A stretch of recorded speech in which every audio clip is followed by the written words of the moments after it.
Capítulo 12. O regime durante a gravidez.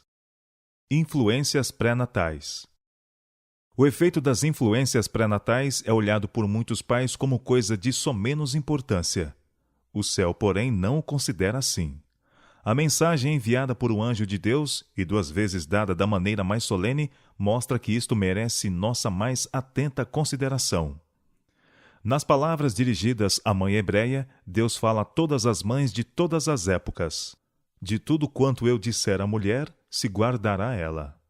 A felicidade da criança será afetada pelos hábitos da mãe.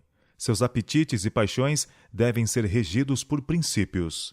Existem coisas que lhe convém evitar, coisas a combater, se quer cumprir o desígnio de Deus a seu respeito ao dar-lhe um filho. Se antes do nascimento de seu filho ela é condescendente consigo mesma, egoísta, impaciente e exigente, esses traços se refletirão na disposição da criança. Assim tem muitas crianças recebido como herança quase invencíveis tendências para o mal. Mas se a mãe se atém sem reservas aos retos princípios, se é temperante e abnegada, bondosa, amável e esquecida de si mesma, ela pode transmitir ao filho os mesmos traços de caráter. Muito explícita foi a ordem que proibia o uso de vinho pela mãe. Cada gota de bebida forte por ela ingerida, para satisfazer seu apetite, põe em perigo a saúde física, mental e moral do filho, sendo um pecado direto contra seu Criador. Muitos aconselham insistentemente que todo desejo da mãe seja satisfeito. Assim, se ela deseja qualquer artigo de alimentação, mesmo nocivo, devia satisfazer plenamente o apetite.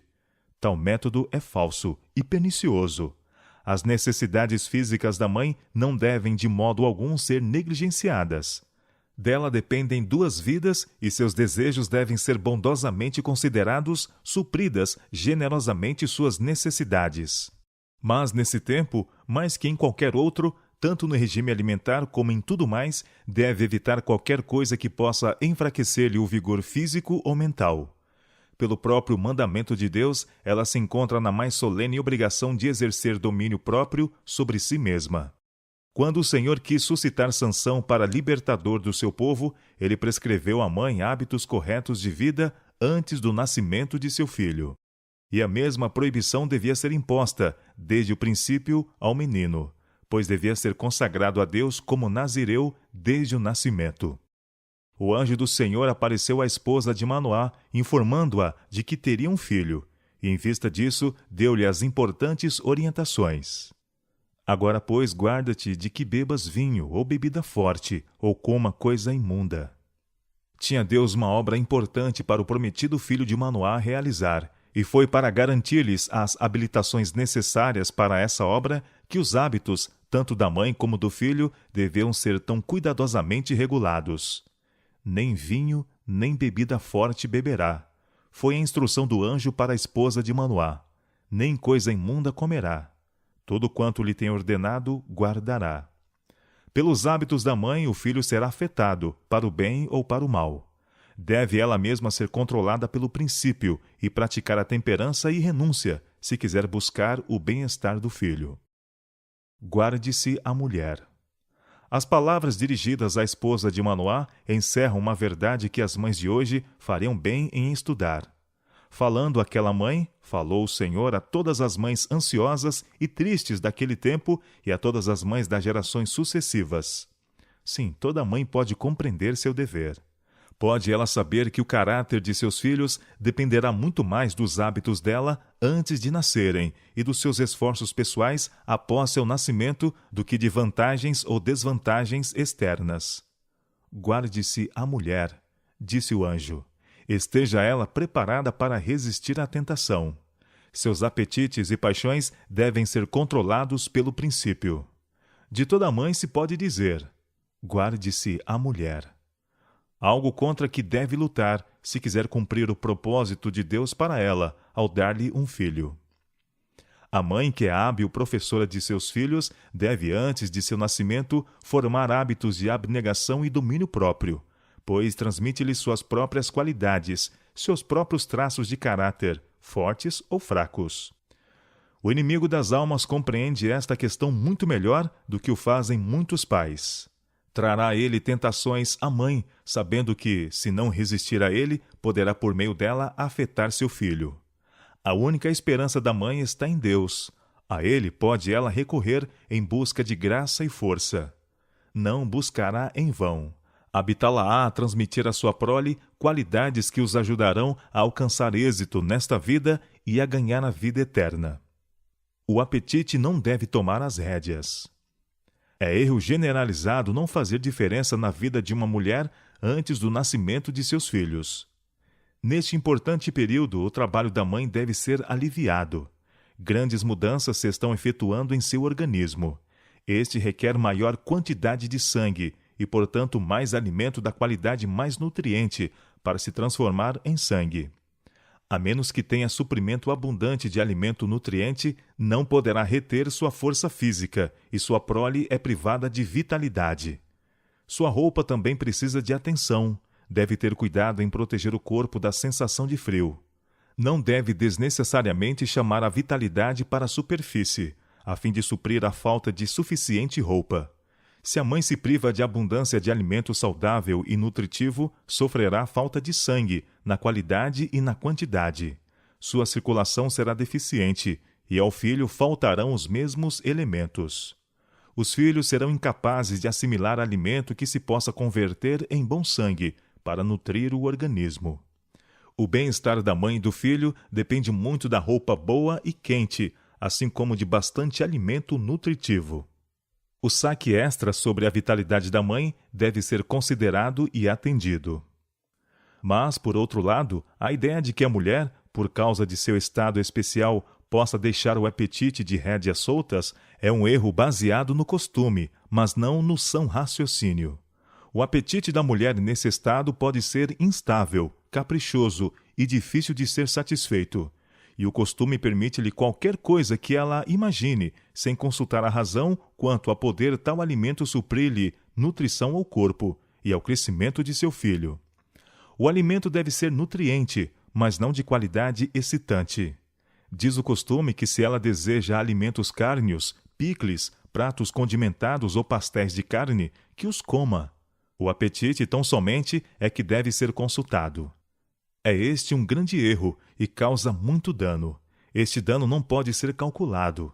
Se há ocasião em que seja necessária a simplicidade no regime alimentar e cuidado especial quanto à qualidade do alimento tomado, é isso durante esse período importante.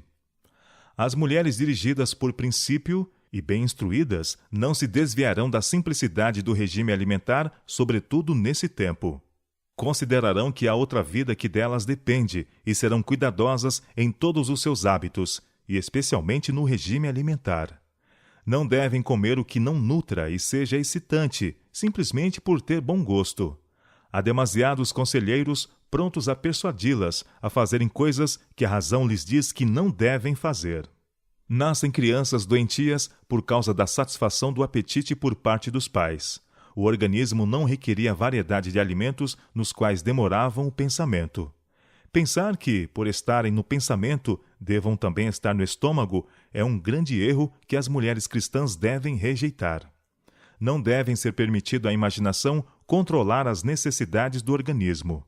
Os que permitem que o paladar os domine sofrerão a pena da transgressão das leis de seu ser. E a questão não termina aí. Sofrerá também sua inocente prole. Os órgãos preparadores de sangue não podem converter em bom sangue os condimentos, pastéis de carne, picles e pratos de carne doentia.